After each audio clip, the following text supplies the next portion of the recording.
E aí galera, beleza? Estou aqui hoje trazendo um dos filmes que está no topo das bilheterias, que inclusive está superando em termos de lucro Mulher Maravilha e Toy Story 3.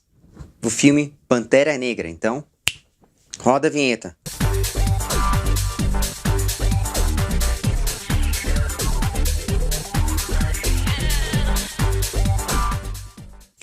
Pantera Negra, a priori, se passa em uma região chamada Wakanda, que é um lugar fantasioso e utópico para um país africano, do continente africano.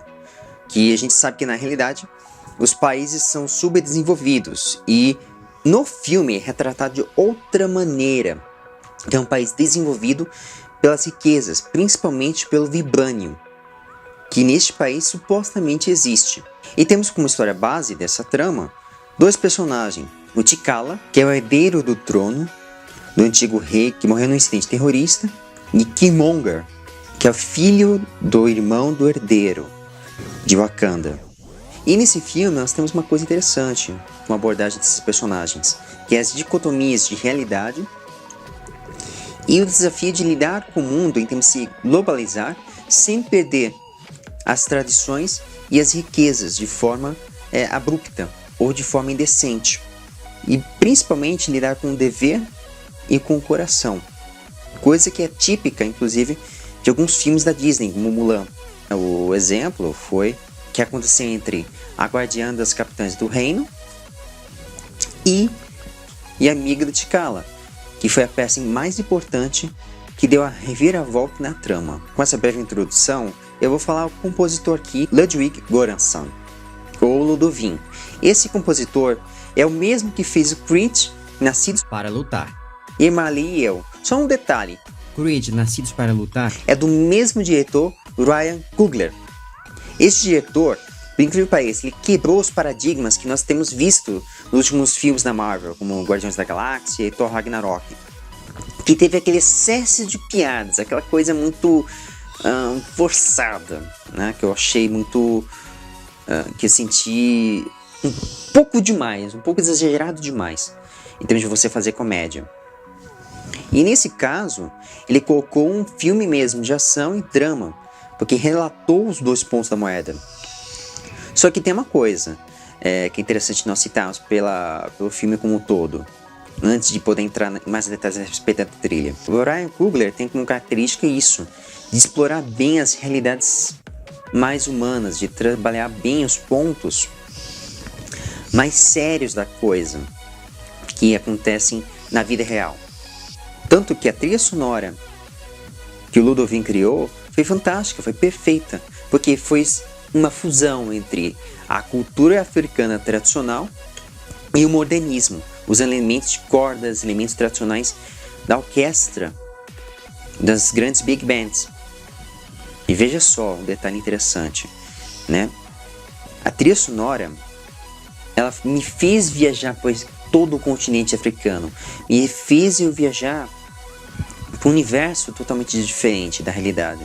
Ao mesmo tempo, transmitia riqueza de cor, movimento, instrumentação africana, e eu sentia essa dicotomia entre as realidades, entre a utopia e a crítica da realidade, de modo muito balanceado. Você nota-se isso pela própria trilha sonora. E tem um detalhe: T'Challa e Killmonger tiveram uma relação muito interessante, uma relação perfeita. É claro que podemos dizer que o Killmonger, na trama, inclusive o próprio leitmotiv, o próprio tema dele, leitmotiv, só para esclarecer, é o tema do personagem através de um motivo ou através de uma melodia, que a gente consegue identificar bem ele. O tema dele é um tema sombrio, com diversas dissonâncias, mas com elementos modernos, principalmente de trazer elementos da música eletrônica. E foi trazendo uma realidade dos subúrbios norte-americanos e fez com que me identificasse com esse personagem. Tanto que até o próprio protagonista, o ator Chadwick Boseman, se identificou mais com ele do que o próprio personagem. E o considerou o Pantera como antagonista. Sei que na verdade não é bem assim. Na verdade, o antagonismo ele só surgiu por conta de um erro do passado. Erro que os próprios pais do T'Challa cometeu. De ter matado, só um spoiler, ter matado o irmão.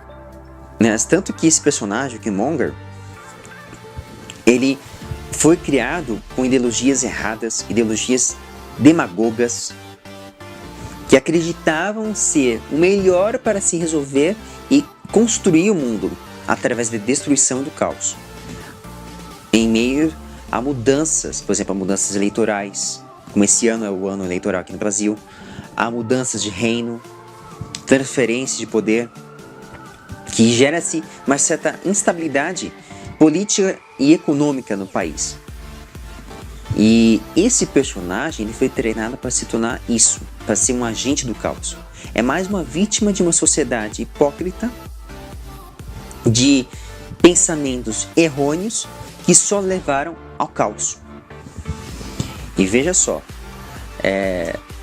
isso foi a peça-chave da trama. E também não podemos deixar de citar o tema de Wakanda, que foi um tema muito bem estruturado, que quando o Ludovin ele fez essa pesquisa sobre o universo africano, sobre os ritmos, sobre a instrumentação, que é principalmente percussionista e vocal, eles usam uma linguagem específica, uma dialética específica da África. A gente conseguiu sentir que estamos viajando para o continente africano, mas ele usou elementos modernos, elementos que na África não é uma coisa comum e não é uma coisa aceitável. No caso específico, as cordas, os elementos de orquestra. E veja só, teve uma certa citação, uma breve citação do tema da Marvel. Isso que é interessante nesse tema. Só que a marca registrada foi justamente a melodia africana, mais as batucadas. E nos temas de batalha, que é interessante nós ressaltarmos, eu esqueci de comentar aqui, houve essa dicotomia. Manteve firme e forte as relações antagonista e protagonista. A relação herói-sombra.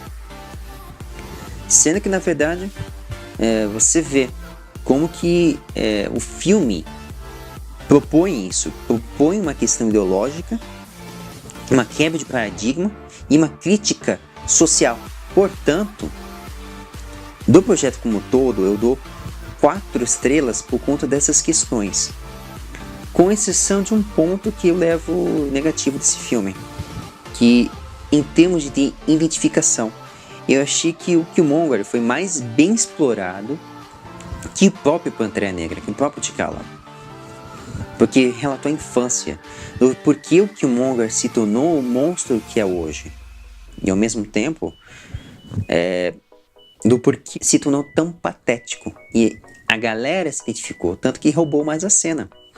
Né? E veja só, os atores Chadwick Boseman e Michael B. Jordan, que por coincidência é o protagonista da trama do Creed. Então, você vê que é uma entrosação entre diretor, ator e compositor.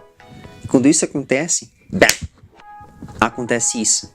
O filme se tornar uma obra-prima, se tornar o sucesso que é considerado hoje. Tanto que superou e pode superar Mulher Maravilha e Toy Story 3 nas bilheterias. Então é isso, galera. Críticas, sugestões, dúvidas, deixa aqui nos comentários.